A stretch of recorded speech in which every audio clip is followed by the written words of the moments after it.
Hi everybody, Dan Illman, Matt Bernier. The DRF Bets Wednesday race of the day for May the 2nd is the 8th at Mountaineer. You can play it at home with, where else? DRF Bets. A $150 sign-up bonus is yours when you head on over to drf.com/join and type in the promo code TV150. Let's take a look at this field of allowance horses getting set to go in race number 8 at Mountaineer. You can access free formulator past performances for the race on the Race of the Day event page at drf.com. Download them, handicap along with us. We'll take the field in post position order. Matt, the number 1, Mr. Harlan, was a useful New York bred, if not exactly a big winner, with a 2-for-29 lifetime record in New York. 2 starts back, I thought he ran okay on dirt at Tampa Bay Downs, but last time I just did not fire at Mahoning Valley. It makes me wonder if A, he just is a turf horse at heart, or B, maybe he's lost a little bit of zip off his fastball at age 6.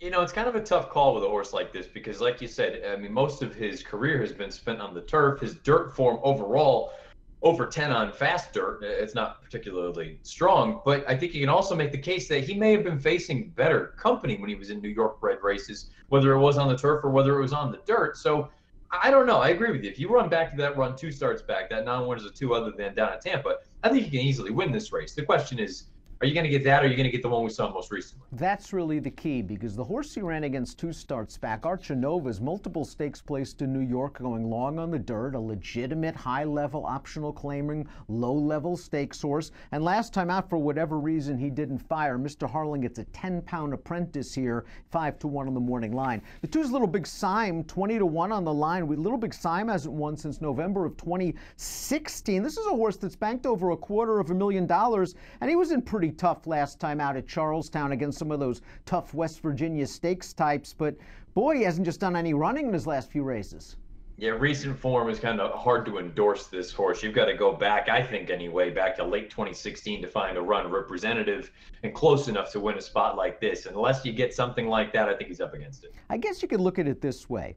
In his last, 8 starts or so since the beginning of 2017, he's been 30-1 or greater in every single one of those races. He wasn't supposed to win any of them, and guess what? He didn't. You go back to where he had a chance, at least on the tote board. He was awarded 3rd purse money December 2016. 2 back before that he won. Maybe he's simply been overmatched, but he's done most of his running at Charlestown. We'll see what we get at Mountaineer. The number 3 is Joyeux, who I think is one of the more intriguing runners in this race because he's never run on dirt before. Now his dam has foaled nothing but turf horses, but she was a dirt horse. She was a grade 2 stakes winner on the dirt, and she's a half to Octave, who was a grade 1 stakes winner on the dirt, and Joyeux's synthetic form was okay.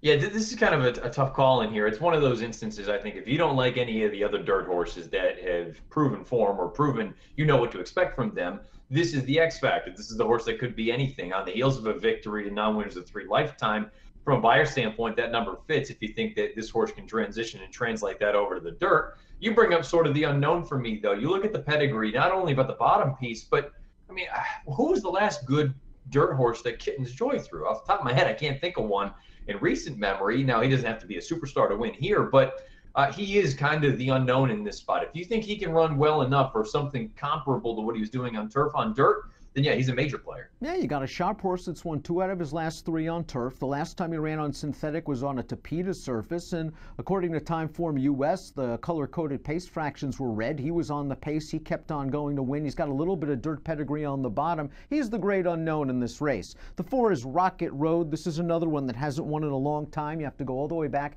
to December 30th, 2016. Pushed the pace last time out at Charlestown to no avail. Again, the last time he ran at Mountaineer was a pretty good effort against similar company, a 69 buyer back in October. Maybe he likes this place. I was going to say, I mean, his 2 efforts here at Mountaineer, he's running the money anyway. He hasn't won either one of them, but he's been far from disgraced.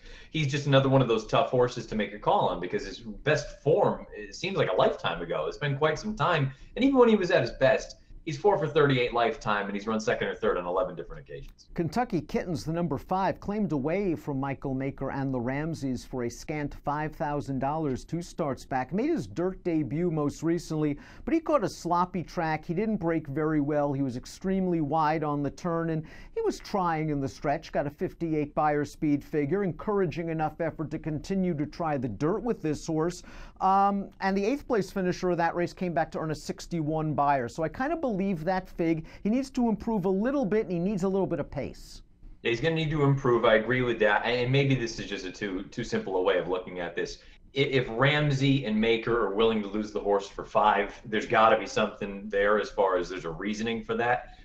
Immediately this horse goes over, and like you say, maybe you want to just draw a line through the sloppy sealed track, and hopefully you get a fast main track, and maybe that wakes this horse up. Just one that I would be very, very leery about. I get some very mixed signals here. The number 6, Erdowaz, has 2 wins on turf, 1 win on synthetic, is stretching out and is eligible to show a little bit of speed. He's been competing against $3,000 beaten claimers at Turf Paradise most recently, and not very successfully. The winner of that race came back to run 3rd in a $3,000 non-winners of 2 year, but at least up the Beyer speed figure to a 67. I think we can at least see brief speed from this one. I think that's how you're supposed to look at this horse. If you don't like anyone else in the race, and sure, there are some horses that like to win races, this horse should be controlling speed, I would imagine, in this spot. There's maybe 1 or 2 other horses that I think can be forward, but I don't think they're true outright burners. This horse on the stretch out and distance, if I'm the trainer and the connections, I'm talking to the rider saying, you just send and make them come and catch you. And I think there's a scenario where this horse could get brave. Now let's throw up the Timeform U.S. Pace Projector for our Wednesday DRF Bets race of the day. They have the 6 Erdowaz out there, but the 7 Moon Over Montana is the one to make the lead. You'll notice by that blue bar, our friends at Timeform U.S. believe that this race will favor horses on or near the early lead. Moon Over Montana, the 7, Frontliner, the 8, figure to take the lion's share of the wagering on Wednesday evening. Moon Over Montana, a winner at Hawthorne 2 starts back. If he runs that 83 Beyer, he's dusting this field. And last time out, he was kind of making a move, I thought, on the turn, and he had to steady and was forced all the way out to the center of the track in the stretch, and then he finished evenly as the 7-5 favorite. I just think blinkers have moved this horse up a little bit, and as you see, he has the tactical speed to be in a great spot, a very logical contender. Yeah, arguably the horse to beat in here, and I kind of feel like that most recent run, I agree with you, and I also want to just factor in that was his first start in a few months. He hadn't been seen since December prior to that. Now, again, you've got a little bit of a layoff in here, but nothing nearly as long. I wonder if this is just kind of the form cycle you're looking for, getting this horse ready to go. For what it's worth, Larry Ravelli, past 5 years, 31 to 60-day layoff. At Mountaineer, 3 for 6.5 in the money. The ROI is a shade under $2. Again, this is kind of an uninteresting horse, but I think in many ways he's the most likely winner. I see your formulator fact and raise you one. Larry Ravelli overall at Mountaineer over the past 5 years on dirt. He's 14 for 23, and over the past 4 years, he's 7 for 11. He sends them in live, and Moon Over Montana's live at 2-1. Frontliners, the 8-5 morning line favorite. Pace pressing winner in the mud, 2 starts back sprinting. Last time I finished ahead of the number 1, Mr. Harlan. Tried to come with a 4-wide bid on the far turn, a little bit closer to that fast pace than Mr. Harlan was, and he kind of flattened out a little bit. He's very consistent from a buyer standpoint. Timeform US has him in a very comfortable spot, and again, this horse would be no surprise for a high percentage trainer. Yeah, agreed. I think this horse makes a lot of sense, especially if you believe that the 7 is actually going to go out there and duke it out with the 6.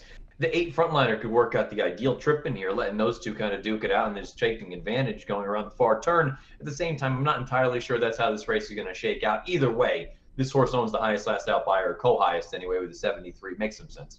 Let's take a look at our top picks for Wednesday's DRF Bets race of the day. You're going with Moon Over Montana. Again, Larry Ravelli's record at Mountaineer is stellar. His Beyer speed figure, 2 starts back around 2 turns, makes him very, very tough. He's 2-1 on the line. Give me numbers, and how would you play him? I have to be honest. I mean, this is a very uninteresting opinion for me. 7, 8 in here. I feel like they're the 2 most likely winners of the race, and I think there's a scenario where they may work out the best trips in here. If you think the 6 goes out in the stretch out, I don't know that he really wants to go this far. I don't know that he's quite this good. Then you're left with those 2 horses that take up that sort of stalking or pace pressing sort of trip. I would just play a straight 7, 8 exactly and hope for the best. I'm hoping that pace projector is slightly incorrect in that the pace will be fast due to the presence of the 6. I think he goes, the 7 and the 8 are close, the pace is fast, and Mr. Harlan, with some of that New York back class, might be able to run him down in the lane under a 10-pound bug. He's 5-1 on the line. That's a little light. I need him to drift a bit off of that price, but he'll be my tepid top selection, and I'll go 1, 8, 7, and 2 in race number 8 at Mountaineer, your Wednesday DRF Bets race of the day. If you're playing the Mountaineer Wednesday evening card from home, There it is, $150 sign-up bonus waiting for you when you become a DRF Bet subscriber. DRF.com/join is where you need to go for all the information. The promo code is TV150. An approximate post time for our DRF Bets Wednesday race of the day is 9:34 Eastern. Best of luck.